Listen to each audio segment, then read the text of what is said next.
And in 2020, she stood on the podium, breaking a 5-year podium drought for the American women. We talked to her about her decision to retire, what lays ahead for her as far as her career in CrossFit and her business as well, and then just some of the things that she's most proud about during her career at the CrossFit Games. Carrie, thank you so much for being here today. We really appreciate it. How you doing? Of course, it's my pleasure, and I'm doing really well. Thank you. Your announcement, I think, caught a lot of people off guard. It was very unexpected. Why retire now?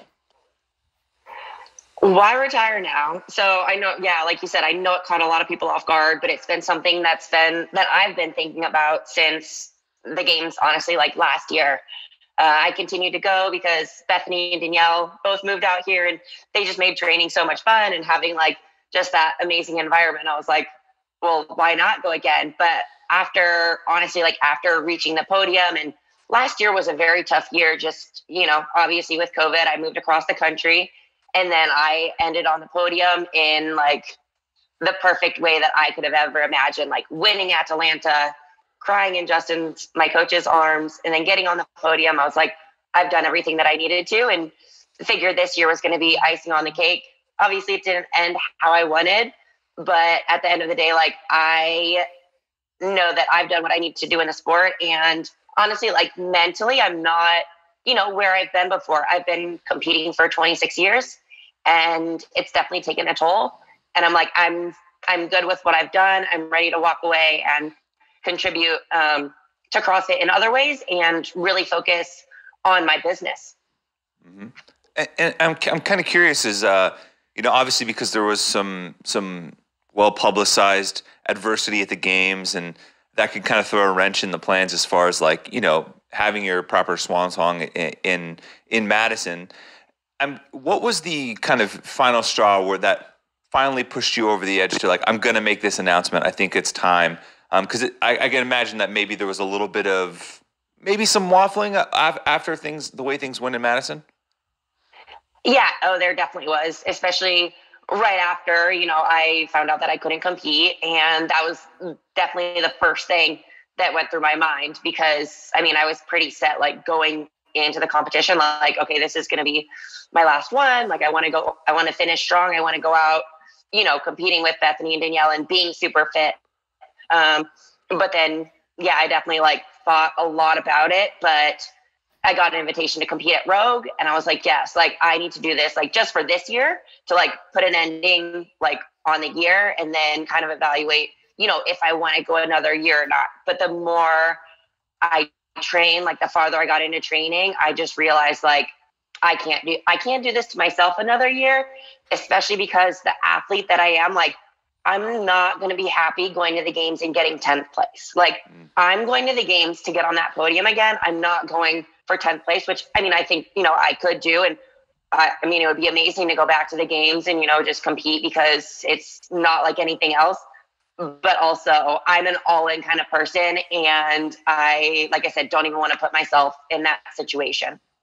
You mentioned that you may have waffled a little bit after not being able to compete at the games this past year, but when was the moment, or what happened to really solidify your decision to say, you know what, I'm done now? I don't know if there's like just like a moment where it was like, okay, I'm done. I started I took a decent amount of time off after the games, as every athlete does, because your body, your mind, everything needs it. And then I just started to get back into training, and I just realized like, there wasn't like still quite that fire, like, but I like, being the competitor that I am, I worked so hard last year, and I need to showcase that. And so I'm really excited that I get to compete at Rogue and show it off. But it was kind of just like, the more I thought about it, the more I got into training, and just like, the hours and hours. And I kind of had my mind set up like going to the games. And I think it's hard to like, once you kind of have your mind set up that way, I think it's hard to like change it, even though like in the back of my mind, I'm like, I don't want to go out like this. But also my last moment, like competing at the games, is being on the podium. So it was like, I think for me, just trying to convince myself this is the right decision, even if, it didn't end up this year the way I wanted. I know what I have different goals for my future now. And it just like took a couple of weeks for that to like settle in, but I don't know. Yeah, there wasn't like a distinct moment, but kind of just all of that. Yeah. Why the decision to compete at Rogue, and why was Rogue the right competition for you to have your kind of farewell type event?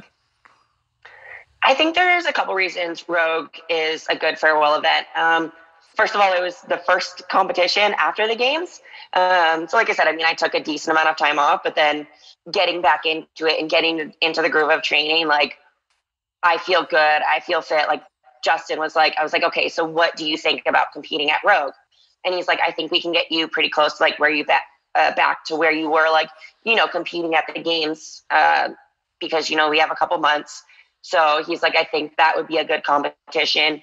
And like I said, all the hard work last year, like I don't want it to go unnoticed. Obviously competing at West Coast with Danielle and Bethany was amazing. We went 1, 2, 3, which we couldn't have asked for any better. Mm-hmm. And then also like Rogue is just such a showcase event, and all the top athletes are going to be there. Like it's just going to be a lot of fun to see everybody again, like everybody who I've, you know, made friendships with over the last 7 years, kind of like get to see them all there, which I mean, Wadapalooza, I was like, maybe Wadapalooza, but that's obviously farther out. And I don't know if, you know, like, I don't know what athletes are going to be there, where I know like all the top athletes are going to be at Rogue. And I've done the competition once before, and it was so much fun. So that's why I decided on Rogue. Now that you're not competing anymore, at least after Rogue, what will your future look like with Underdogs Athletics? Any plans to coach or to stay on there as a consultant? So I've talked to Justin about that like a little recently. We definitely want to like figure out a little bit more of what that is going to look like, because obviously like I think I just talked to him like a little over a week ago to finalize the decision of not competing. He kind of expected it, but still I was like, okay, this is it. Like, you know, just having that talk where it's like, this is it. And I do still want to be involved in Underdogs. And I think like something I have to offer to Underdogs and to other athletes is just talking about mindset, because I feel like that's the reason that I've been very successful, is just my mental tenacity. It came from gymnastics, and then being able to bring that over to CrossFit.